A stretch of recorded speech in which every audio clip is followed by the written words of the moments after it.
Hi, my name is Nora and I have cyclical Cushing's disease. Before we get into anything, I just want to let you know that I am not a medical expert. I'm talking to you about my own experiences. However, if you need specific medical advice, please seek a professional. I'm just going to talk a little bit about my own experience with cyclical Cushing's disease and how I got to where I am now with the diagnosis. So, the first symptom that I experienced was a buffalo hump. It started out small. I was like super skinny at the time, and I got this hump. My fiance noticed it and was like, "You have a super weird thing. You should see a doctor." I thought it was a cyst, no big deal. And they're like, "You should look into cyclical Cushing's disease." And I was like, "Okay, I'm fine." And then it kind of tumbled. This was about almost 2 years ago now. I gained 70 pounds in 2 months. I started to get really sick. I developed striae on my stomach. I started to lose my vision. It all happened so rapidly. I started seeing different endocrinologists, and let me tell you, that was a struggle. Um, it's really, really hard to get really good medical advice, which is something that I learned. Unfortunately, the medical system in the United States is not fantastic, and you have to get approval for everything, which really delays your process of being able to reach a diagnosis. It has been the most horrible experience of my life. I had doctors who Googled my symptoms in front of me. I had doctors who told me that I wasn't sick at all. I had doctors who told me I was faking it. I had doctors who told me that I should cut back on carbs and that was my only problem. I had doctors who told me they weren't going to risk their career to try to diagnose me with this disease. And to be fair, I'm not saying that every medical person is like this. There are some very talented people out there. I found one. You have to find them. I don't legally think I can say who did what and what happened. But it's difficult, and you need to find people who are going to fight for you. It's so important, first and foremost.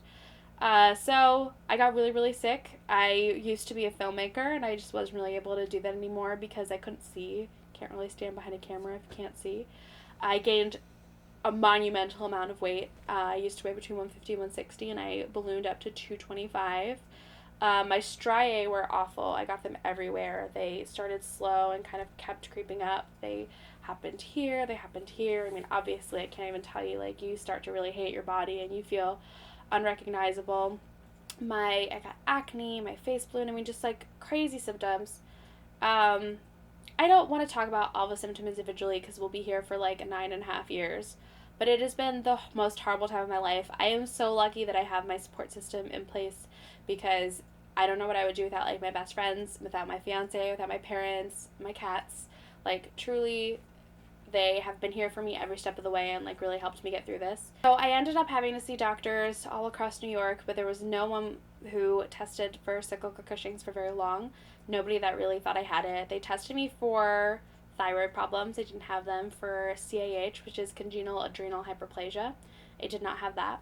They tested me for polycystic ovarian syndrome, and while I had some hormone levels that were in tune with polycystic ovarian syndrome, I had no ovarian cysts. My gynecologist was like, "Girl, it's not that."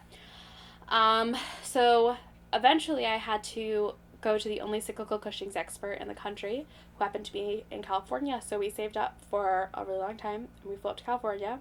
And on the first meeting, he was like, "It's definitely Cushing's, but we're going to have to find proof of it." Within 4 months of going to see him, was finally able to capture highs. So with Cushing's disease, in order to get diagnosed, you need 4 to 6 cortisol highs through different ways. So there's plasma, saliva, and urine. So I have 2 high urines, 1 high plasma, and 2 high salivas. So you need to be able to get that. You need to have proof of a pituitary tumor, or else you have to do IPSS, which is you have to have proof of a pituitary tumor, or else you have to do IPSS, which is an incredibly invasive procedure. But I found proof after I got a 3T MRI. The first MRI that I got was not 3T, which was awful, and then insurance wouldn't approve another MRI for 8 months, so it ended up delaying me for a really long time. But finally they found my tumor, and I cannot tell you, you're sick when you and your friends start throwing parties because they finally found your brain tumor, and you're like, "Heck yeah, I have a brain tumor."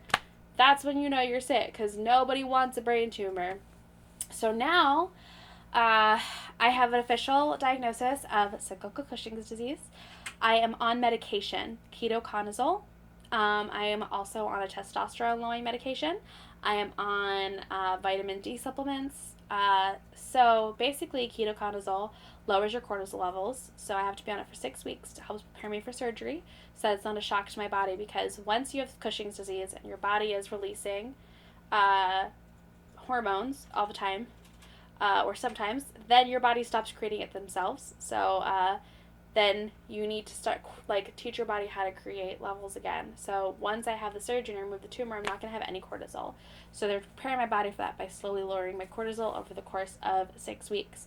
The end of the 6 weeks, which is coming up in a little over a week, I can finally reach out to surgeons and plan for my brain tumor removal, which is super exciting. I'm going to be updating you with my own process and kind of how to deal with cyclical Cushing's disease. So if you want to know more, if you think you have it, if you have a family member who has it, I'm kind of here to be your support system. So welcome and subscribe.